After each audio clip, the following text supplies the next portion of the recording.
Hay hombres que tienen mucho que esconder y hay hombres que son muy buenos escondiéndolo.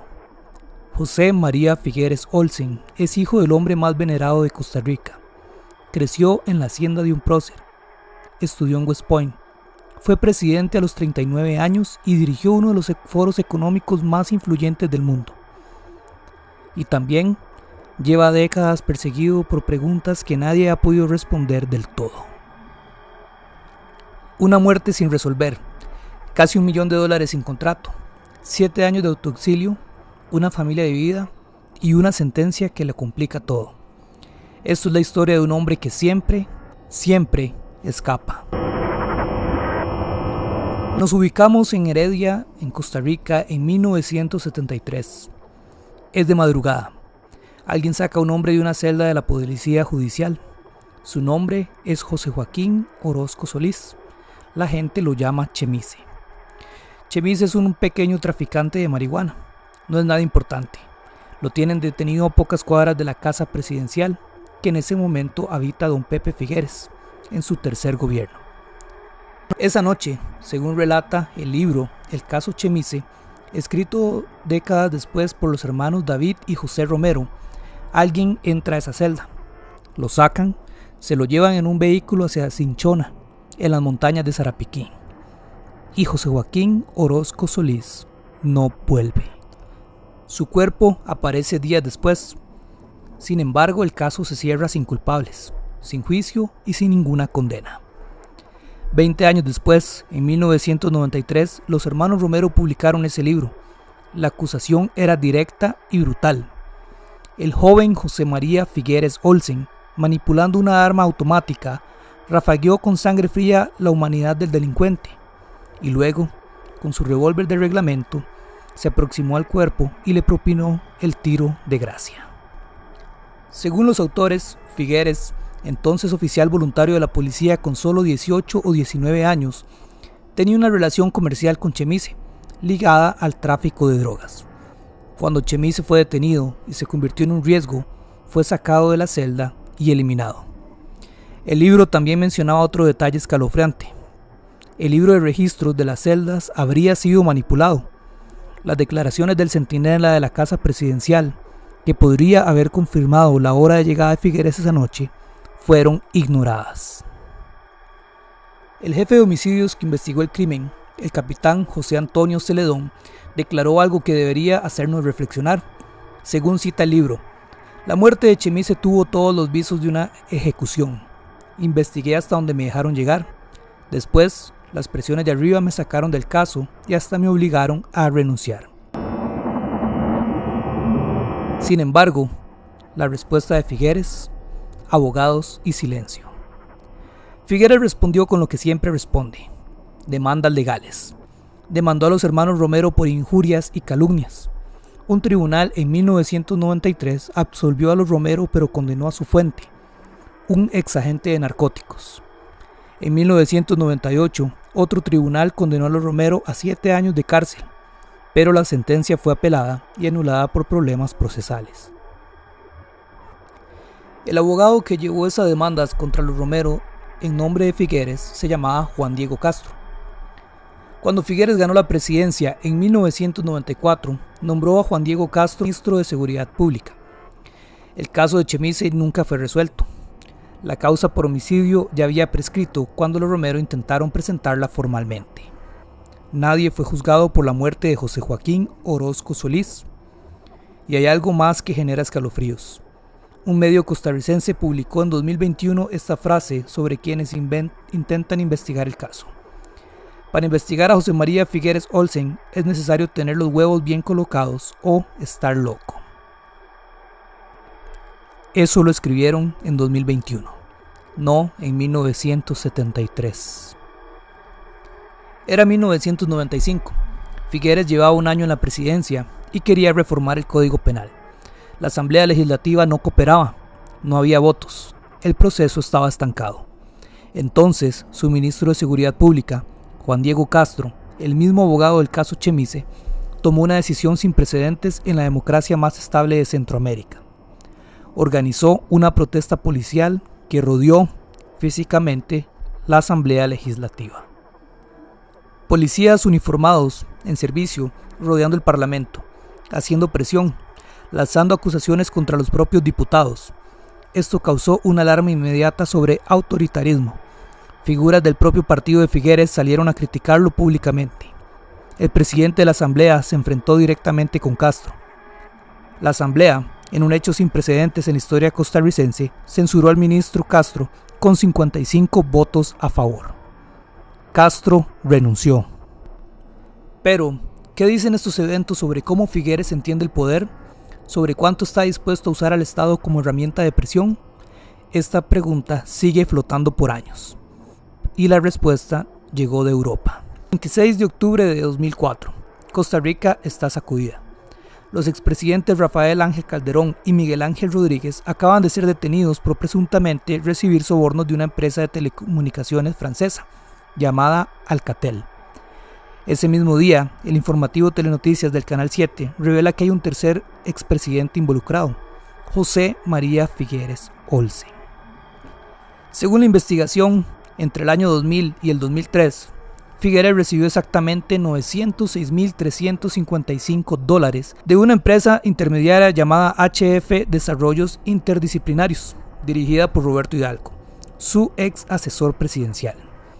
El dinero venía de forma indirecta de Alcatel, la misma Alcatel que en esos mismos años ganó 2 contratos millonarios con el ICE, uno de $149 millones para instalar 400.000 líneas celulares, y otro de 109 millones para ampliar la telefonía fija. Sin embargo, la explicación de Figueres fue sencilla.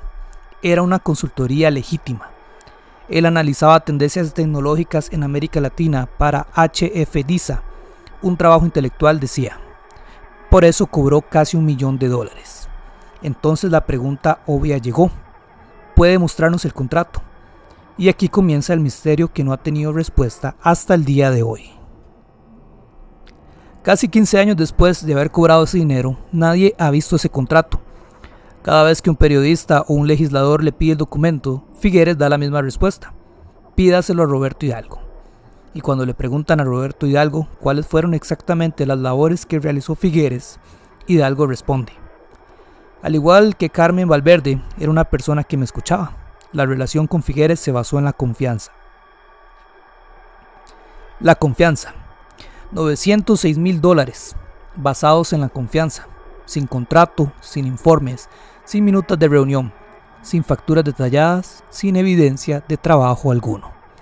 En su propia página web, donde prometió desmitificar el escándalo, Figueres publicó los contratos de Hidalgo con Alcatel, pero el suyo, el que lo ligaría a él directamente, no aparece. Por años, Figueres repitió que no hubo juicio, que no hubo condena, que era una campaña política en su contra. Pero en junio de 2021, la Corte de Casación de Francia emitió una sentencia que quedó firme. Alcatel era culpable de corrupción en Costa Rica. No era una asesoría, era una red de sobornos. Los ejecutivos de Alcatel fueron condenados penalmente en Francia por haber corrompido funcionarios costarricenses para obtener esos contratos millonarios con el ICE. Los otros expresidentes involucrados, Calderón y Rodríguez, pagaron sus consecuencias judiciales. Figueres no. Cuando el escándalo estalló en octubre de 2004, Figueres estaba en Ginebra, Suiza, donde era director ejecutivo del Foro Económico Mundial de Davos. Renunció al cargo. El foro confirmó que además había violado sus normas internas al mantener una relación contractual paralela con HF DISA, mientras trabajaba para ellos. Y entonces, Figueres no volvió a Costa Rica. La Asamblea Legislativa formó una comisión de investigación. Lo convocaron para declarar. Figueres ofreció hacerlo por videoconferencia desde Europa. La Asamblea rechazó la videoconferencia. Quería su presencia física. Pero Figueres se negó a aparecer. La Fiscalía investigó. Viajó incluso a Francia en 2006 para interrogar al director de Alcatel para América Latina. Argumentó no encontrar pruebas suficientes para imputar a Figueres en ese momento. Mientras tanto, el tiempo corría, los plazos de prescripción corrían. Después de 7 años, en 2011, regresó a Costa Rica. Para ese momento, la mayoría de los delitos que se le podrían haber imputado ya habían prescrito. ¿Coincidencia? 3 días después de que La Nación publicara los pagos de Alcatel en 2004, Figueres, a través de su hermano Mariano, presentó una declaración por ingresos no declarados ante tributación directa y pagó 67,2 millones de colones en impuestos atrasados. Solo 3 días después, como si alguien supiera que la historia iba a salir publicada. En 2022, Figueres fue consultado sobre su largo autoexilio, y esto fue lo que dijo. Probablemente debía haber venido antes, como una burla hacia los costarricenses. Y en otro momento, en redes sociales, se dirigió directamente a los costarricenses que lo llamaron ladrón, cobarde y corrupto. Hoy vengo a conversar con quienes me dicen ladrón, mentiroso, corrupto, cobarde, carrevaro, cínico, sinvergüenza, cascarudo y hasta hijueputa. Nadie más en la política costarricense ha tenido que escribir esa oración. Hay algo que casi nadie en Costa Rica conoce. Mientras Figueres vivía en Europa durante su autoexilio, siguió activo en el mundo de los negocios internacionales. Fundó o participó en diversas organizaciones. Pero hay una que genera preguntas incómodas. En 2010, Figueres se convirtió en socio director de IJ Partners, una firma con sede en Ginebra, Suiza, fundada en 2009 durante la crisis financiera global. Su misión declarada: inversión en activos tangibles para individuos privados y families office. Sus otros socios en IJ Partners eran 2 figuras griegas: Andreas Papandreou, hermano del primer ministro de Grecia, y Yorgos Papandreou y Teodor Marguellón. IJ Partners operó exactamente entre 2009 y 2011, justo durante la crisis y el colapso financiero de Grecia. Piensen en lo que eso significa. Uno de los socios de Figueres era el hermano del hombre que en ese momento manejaba toda la información privilegiada sobre la situación económica griega, el mismo periodo en que se tomaban decisiones que afectarían a millones de europeos. ¿Qué inversiones hizo IJ Partners durante estos 2 años? ¿Con el dinero de quién? ¿Cuánto ganaron? Las respuestas no están disponibles. IJ Partners cerró en 2011, sin escándalos públicos documentados en Costa Rica y sin investigaciones formales. Pero el tercer socio, Teodor Marguellón, tiene su propio historial oscuro, señalado en la lista Lagarde, la filtración de cuentas bancarias suizas con posibles evasores fiscales griegos, y apareció en 2015 en la lista negra de Moscú. Figueres nunca ha explicado públicamente con detalle su participación en IJ Partners, ni qué hizo exactamente durante esos años en Europa. Para este tiempo, la figura de Figueres era algo oscura. Se dice que también en su hacienda, La Lucha, ocurrían orgías y entraban personas que no volvían a salir. Sin embargo, estos son relatos que no se han comprobado. También se le liga a su hermano con ser el primer asesino en serie de Costa Rica, el psicópata, y estar ligado a la muerte de 7 personas en la Cruz de la Abuelita. Sin embargo, esto no se puede comprobar y han pasado a ser mitos del ente colectivo. Para 2021, todos pensaban que ya habían visto todo lo de José María Figueres. Estaban equivocados. Ese año, Figueres presentó denuncias penales contra varios miembros de su propia familia. Su hermana Cristiana Figueres, exsecretaria de la ONU en materia climática y reconocida internacionalmente, y varios sobrinos. La acusación: que lo habían despojado a su madre, la ex primera dama Karen Olsenbeck, de todos sus bienes, que la convencieron de transferir sus activos cuando ya estaba en un estado de salud que la hacía vulnerable.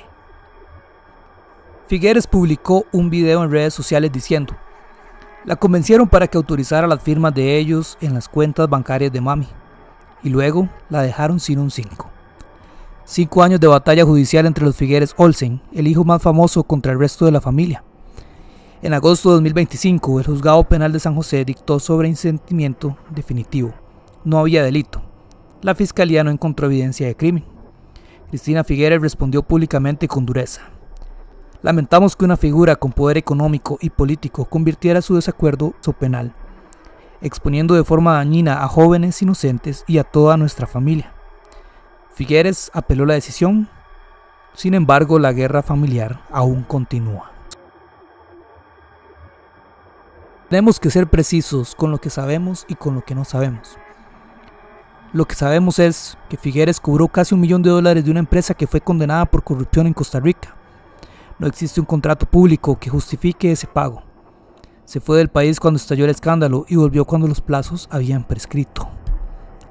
Estuvo involucrado en el caso de asesinato de un narcotraficante, además de todos los mitos que le rodean sobre su hacienda, su hermano y sobre su familia. En 2022, José María Figueres Olsen perdió la segunda vuelta presidencial frente a Rodrigo Chávez. La encuesta de la UCR de ese año preguntó a los costarricenses qué recordaban negativamente de él.